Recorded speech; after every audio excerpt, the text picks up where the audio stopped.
Welcome to my channel housewife Sandhya. নমস্কার বন্ধুরা, আশা করি আপনারা সবাই ভালো আছেন। আজকে আমি নিয়ে এসেছি ঝটপট রান্না করা যায় রেগুলার খাওয়ার মতন ঝিঙে আলু দিয়ে মাছের ঝোল।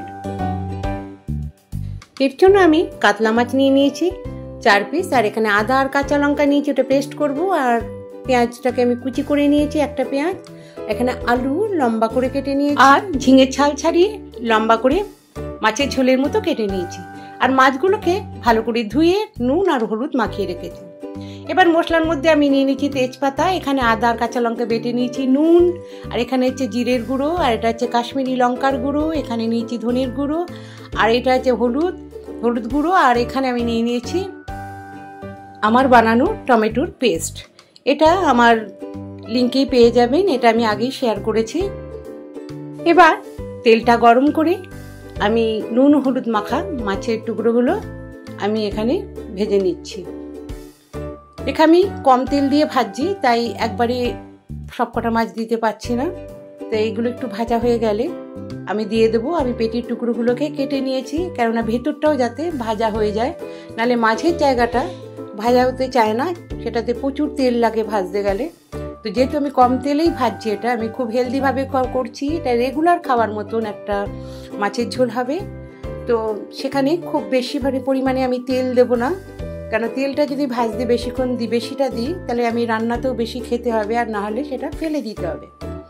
তাই আমি মাপ মতোই দিয়ে সেটাকে করছি। আর আপনারা যারা দেখছেন এখনই একটা লাইক করে দিন, লাইক করে আমার এই দেখাটা শুরু করুন। আর যারা আমার এখানে প্রথম আজকে আমার এই চ্যানেলটি দেখছেন, ভিজিট করছেন, তাদেরকে অসংখ্য ধন্যবাদ। আপনারা একটি লাইক, একটি কমেন্ট করে দিতে পারেন, আর ভালো লাগলে অবশ্যই সাবস্ক্রাইব করবেন আর বেল আইকনটি প্রেস করে দেবেন। আর যখনই আমি আমার কোনো নতুন ভিডিও ছাড়বো, সবার প্রথম আপনাদের কাছে আমার এই ভিডিওটি পৌঁছে যাবে। এবার আমার মাছগুলো ভাজা হয়ে গেছে, আমি তুলে নিয়েছি, এবং সেই তেলে আমি আলুগুলোকে দিয়ে দিয়েছি। এগুলো চন্দ্রমুখী আলু, এগুলো আমি প্রথমে হালকা করে একটু ভেজে নিচ্ছি। আপনারা যে কোনো আলু দিয়ে করতে পারেন, একটু টাইম লাগবে জ্যোতি আলুতে, কারণ ঝিঙাটা অনেক নরম, তো একটা সিটি মেরে নিতে পারেন বা একটু সিদ্ধ করে নিতে পারেন, তাহলে আপনার তেলটা অনেকটা কম লাগবে রেগুলার খাওয়ার জন্য, যেহেতু এটা আমি বানাচ্ছি। আমি আলুটা 1-1.5 মিনিট ভেজে এর মধ্যে আমি পেঁয়াজের টুকরোগুলোকে দিয়ে দিলাম। বাকি আলুটা পেঁয়াজের টুকরোর সঙ্গেই ভাজা হতে থাকবে। এবার পেঁয়াজের টুকরোগুলোকে আমি এরমভাবে সুন্দর করে এই আলুর সাথে ভেজে নিচ্ছি। আলুও ভাজা হবে, পেঁয়াজের টুকরোগুলো এভাবে ভাজা হয়ে যাবে। আর এটা খুব ঝটপট হয় রান্নাটা, এই মাছের ঝোল। আর এভাবে কিছুক্ষণ ভাজার পর আমি এর মধ্যে নুন দিয়ে দিলাম আন্দাজ মতো, যে আমি ঝোল বানাবো সেই আন্দাজ মতোই নুন দিয়েছি। এতে কি হবে, পেঁয়াজটা আর একটু মজা আসবে, আর আলুটাও মধ্যে নুনটাও ঢুকে যাবে, ভালোভাবে আলুটাও ভাজা হয়ে যাবে। এবার আমি এর মধ্যে হলুদ দিয়ে দিলাম। এখানে হলুদটা ভাজা হতে থাকবে, হলুদের কাঁচা গন্ধটা চলে যাবে, আর আলুগুলো একটু কালারিং হয়ে যাবে।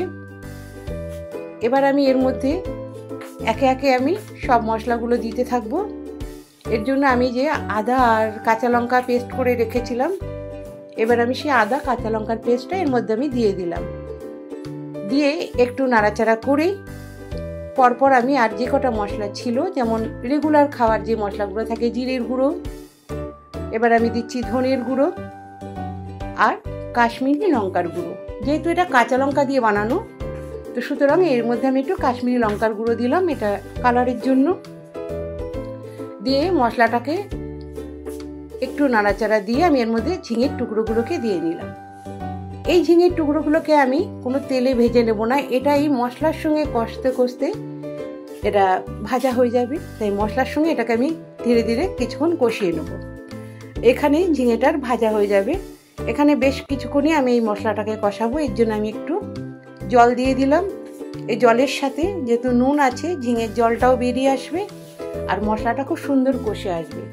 এবার আমি এখানে যে আমার বানানো টমেটো পেস্টটা সেটা দিয়ে দিলাম। সেটাতে একটা সুন্দর কালারও আসবে, খুব সুন্দর একটা টেস্টও আসবে, আর কাঁচা টমেটোর কোনো গন্ধও লাগবে না। এটা আমার লিঙ্কে দেওয়া আছে, আপনারা এখান থেকে দেখতে পারেন, আমি আগেই শেয়ার করেছি। এটা আস্তে আস্তে ঝোলটার কালারটাকে খুব সুন্দর করে দেবে। এবার আমি এটাকে মিডিয়াম টু লো ফ্লেমে এটা আমি কষিয়ে নেব। খুব বেশি এখানে হাই ফ্লেমে করা যাবে না এটা, কারণ মশলাটা কষানোটা খুব জরুরি। কারণ এখানে কষানোর মধ্যে মশলাটা, আলু আর ঝিঙে একসঙ্গে যে কষানো হচ্ছে, এটা যতক্ষণ খুব ভালো করে কষা না হবে ততক্ষণ এটা এভাবেই একটু কষিয়ে নেবো ঢাকা দিয়ে 1 মিনিট ঢাকা দেবো, তারপরে আবার খুলে একটু কষাবো। কারণ আপনারা যারা সিদ্ধ আলু করে নেবেন, যারা নর্মাল আলু দিয়ে করবেন, জ্যোতি আলু দিয়ে, তারা সিদ্ধ করে নিলে এভাবে ঝিঙের সাথে মশলার সাথে আলুটা কষানো হয়ে যাবে আর খুব ভালোও লাগবে। তখন পেঁয়াজটা আগে একটু ভেজে নিতে হবে। এইভাবে আমি এটাকে খুব ভালো করে নেড়ে নিচ্ছি, নেড়ে এটাকে কষিয়ে নিচ্ছি। দেখুন এটা মোটামুটি বেশ শুকনো হয়ে গেছে, কষে এসছে, কিন্তু খুব বেশি তেল দিইনি, যার কারণ এখান থেকে তেল বেরিয়ে আসছে না, কিন্তু এটা ভালোভাবে কষে গেছে। এবার আমি আন্দাজ মতো জল দিয়ে দিলাম। আমি যতটা পরিমাণ ঝোল করব সেই অনুপাতে জল দিয়ে দিলাম। আমি এটা খুব পাতলা ঝোলও করব না, আবার খুব গাঢ় ঝোলও করব না, একটা মিডিয়াম ঝোল রাখবো, যেটা রেগুলার আমরা খাই। তো সেভাবে ঝোলটা রেখে এর মধ্যে আমি যদি ঝাল কারো বেশি খেতে হয় তার জন্য আমি 2টো কাঁচা লঙ্কা দিয়ে দিলাম। দিয়ে আমি ঝোলটাকে এবার কিছুক্ষণের জন্য ঢেকে দেবো, ফুটতে দেবো, যাতে ঝোলটাতে সমস্ত আলু এবং ঝিঙেটা খুব ভালোভাবে বয়েলও হয়ে যায় আর মোটামুটি এটা ঝোলটা একটা মানে ঝোল যেটা গাঢ় হয়ে অনেকটা কমেও আসে।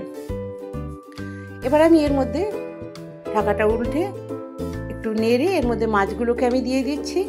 এবার মাছের মধ্যেও যাতে ঝোলটা ভালোভাবে ঢুকে যায় আর মাছটাও সুন্দর একটা সিদ্ধ হয়ে আসে, তার জন্য আমি এখানে 2 মিনিট এটাকে ঢাকা দিয়ে দেবো। এটা সিজনের সবজি ঝিঙে, এটা আপনারা যদি বানান দেখবেন যে সিজনের সবজিটাও খাওয়া হয়ে গেল এভাবে বানালে মাছের ঝোল, আর আপনার অসুবিধা হবে না। যে কোনো সিজনের সবজি দিয়ে এটা এভাবে করা যায় আর খুব টেস্টফুল হয় এরকমভাবে খেলে, আর সবজিটাও আমাদের খাওয়া হয়ে যায় এভাবে আমাদের।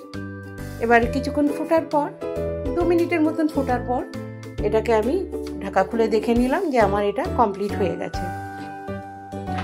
এবার আমি এর মধ্যে সানরাইজের আমি গরম মশলার প্যাকেট, শাহি গরম মশলা, সেটা থেকে আমি একটু দেবো, কারণ এর গন্ধটা খুব সুন্দর, তো এই জন্য আমি এই প্যাকেটটা ইউজ করি।